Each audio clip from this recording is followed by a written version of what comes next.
Gracious God, in this time of reflection, the only truth be spoken, the only truth be heard, we ask. Amen.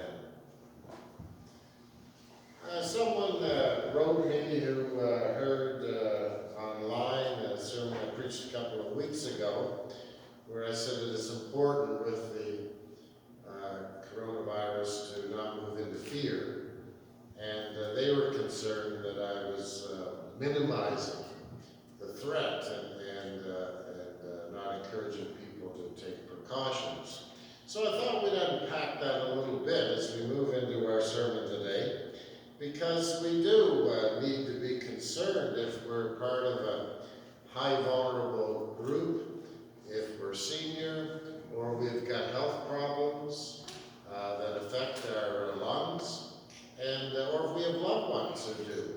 And so we do want to follow the advice of the doctors in our community who are responsible for public health, and we want to support those who stay at home and support those who do the social distancing. We've kind of a greeting time in our service, and it's important to stay at home if you're not feeling well, and we're all washing our hands, I think more than maybe some of us did, and that's all a good thing. And we support those also, though, who want to go to church, as long as we're following the guidelines of our local health officials from the London Middlesex Health Unit here in London. And they feel the risk is low enough at the moment to where we can still come together to meet. And we want to give that option to people as well. My wife Sue last night got a text from someone who said, "I'm so glad the service is happening tomorrow because I feel very anxious through the week. All you hear is about the virus, and whenever I come into church, I feel a sense of peace, and it grounds me, and I feel less anxious." And so for those who are helped by that, we want to provide that as well. And but there is a fear that gets rooted in panic and anxiety. And when I went to the grocery stores and I saw that all the bottled water had been taken, I mean, that really puzzled me. Why do we need bottled water to socially isolate ourselves? I mean, we've got taps where the water works, but there's some kind of a panic that can sometimes take over. And the crash in the stock markets is kind of an example of that similar panic. And we don't want to live out of a sense of panic. We don't want to live out of a strong sense of anxiety. And so that's important as spiritual people too, to push against the anxiety. And I know I've cut out most of my listening to the radio and TV because it's all the same stuff. I tune in once a day. But honest to goodness, you can't hear anything anywhere that's not virus related, and it can drive you crazy and make you panicky. And so we don't want to live out of fear. And the most common phrase in the Bible, I think it's so cool, it's fear not. I mean, of all the phrases in the Bible, that's repeated over and over. And Jesus himself was a big repeater of that. Fear not, fear not. And so we want to take that to mind too. And also, it's a great opportunity as people of faith, as a people of spirit, to realize that in all these crises, which in a sense are random, they're not planned by God, but the divine is always at work. It goes into high gear when a crisis that threatens life is present too. And so, I was just thinking of the blessings of this whole virus thing. I mean, it's going to be a blessing for a lot of families to have more time together. I mean, if there's one thing our society needs, it's less time to work and more time home with the kids and the grandkids. So that would be a great blessing for a whole lot of families. And it may even force the Ford government to rescind its cancellation of the labor laws that allowed people to stay home with the flu without a doctor's script. The Ford government took that away. So, and of course the health officials are saying we need people to be able to stay home without going to doctors because it's a terrible waste of doctors' time and it gets in the way of helping people who are really sick. So maybe that'll get rescinded. And also, there were at least 3 paid sick days before the Ford government, so maybe he'll bring back some of the sick days. Because that's it hurts people on minimum wage, if they have to stay home and they can't be paid, that's a real problem. And it's good to see the federal government waiving the week or two that was needed for unemployment insurance. So good can come out of these things. And really, I don't think the earth as we know it would exist if it wasn't for this divine capacity to always be present in the chaos, in the bad luck, in the craziness, the randomness of life, bringing healing, bringing new awareness, bringing life. And that's what we celebrate as a people of faith. In fact, Trump may even lose the election in part because of how he's bungled this whole file. And you just never know. You never know. And also, times like this give us the opportunity to reflect on our own mortality. I mean, when we feel a bit afraid, it's good to say, okay, what's that about? So I'm a bit afraid of death. Well, that makes sense. But what do we hold about death?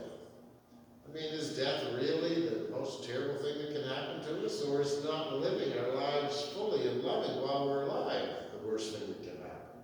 Because if we're living lives that are loving, when we die, that love carries on.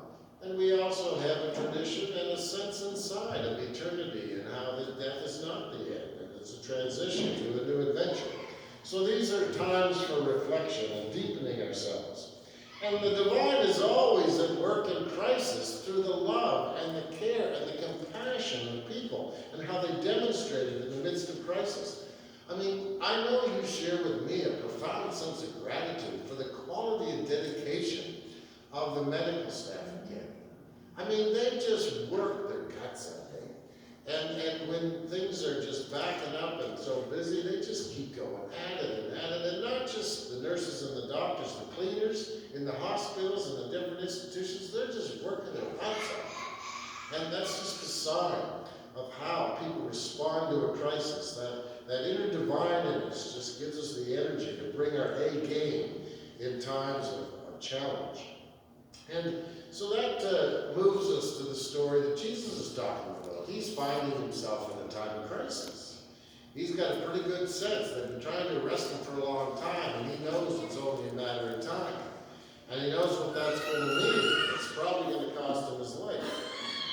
And so he's working with his disciples to try to brace them so that they won't just go stuck into fear. And they did go into fear when he died. Who wouldn't?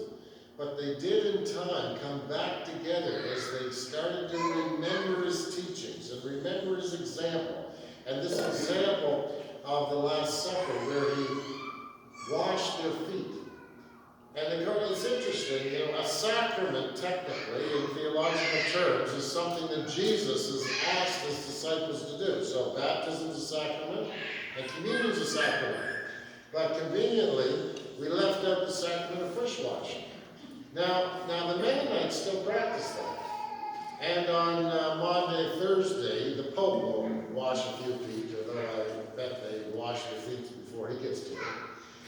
But the point being that service was at the core of the Jesus movement. And he was trying to teach them that unlike so many leaders, it's not about position and prestige. It's about service. And I've often heard him say that the best leaders are those who really don't want the job but feel like they're compelled to do it out of a sense of responsibility. They're not doing it out of their ego. And so that's so much of what leadership is to be rooted in. And Paul makes this beautiful analogy. He says we've got many gifts. Gifts of speaking, gifts of wisdom. But he said the greatest gift is the gift that we all have. And that's, of course, the gift of love, the gift of caring, the gift of kindness. And he said that's the main gift. And then, of course, is what Jesus was talking. And so whatever our routines are, or whether we're facing a crisis, we are called and equipped to use our influence to help serve the greater good as others serve us too. In baptism, we put oil on people or children. And the oil, again, is a sign of the power we've been given to influence this world. Oil was put on the priests in the Old Testament. But when the queen became a queen, she was anointed with oil before the coronation. And so the oil reminds us that every one of us are called by our very life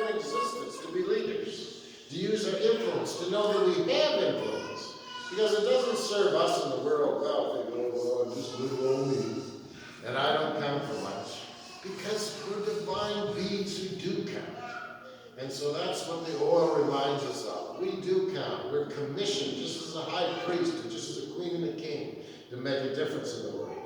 And that's why we celebrate St. Patrick, because of the difference he made through a heart of service and empathy and kindness. Now, everyone seems to know about St. Patrick, but unfortunately, what we know isn't historical. This man who drove the snakes out of Ireland, defeated fierce druids in contests of magic, and used the shamrock to explain the Christian Trinity to the pagan Irish. It's a great story, but it's not historical. The shamrock legend came along centuries after Patrick's death, as did the miraculous battles against the druids. And forget about the snakes. Ireland never had any snakes to begin with, so it was pretty easy to drive them out. No snakes, no shamrocks, and St. Patrick wasn't even Irish. The real story of St. Patrick is much more interesting than the myths. What we know of his life comes from the chance survival of two remarkable letters, which he wrote in Latin in his old age. He tells the story of his life and allows us to look intimately inside the mind and the soul of a man who lived over 1,500 years ago. We may know more details about Julius Caesar or Alexander the Great, but nothing else from ancient times opens the door into the heart of a man more than St. Patrick's letters. They tell the story of an amazing life of pain and suffering, self-doubt and struggle, but ultimately of faith and hope and love in a world that was falling apart around him. The historical Patrick was not Irish, but a spoiled and rebellious young Roman citizen living in the lap of luxury in the 5th century in Britain, where he was suddenly kidnapped from his father's estate as a teenager, think of it, and sold into slavery across the sea in Ireland. For 6 years he endured brutal conditions as he watched over his master's sheep on a lonely mountain in a strange land. He went to Ireland as an atheist, but there he heard within him what he understood to be the presence of God and the call of God. One day he escaped and he risked his life to make a perilous journey across Ireland, and he found passage back to Britain on a ship of reluctant pirates. I'm not sure how he pulled that off. His family welcomed back their long-lost son and assumed he would take up his life of privilege. But Patrick had heard a different call. He returned to Ireland to bring a new way of life to a people that had once enslaved him. I mean, how typical of the Christian message is that? Wanting to reach out to people that had enslaved him. He constantly faced opposition, threats of violence, kidnapping, and even criticism from jealous church officials, while his Irish followers faced abuse, murder, and enslavement themselves at the hands of mercenary raiders. Things were nasty back then. But through all the difficulties, Patrick maintained his commitment to helping to create loving, fair, and respectful communities. The Ireland that Patrick lived and worked in was utterly unlike the Roman province of Britain, in which he was born and raised.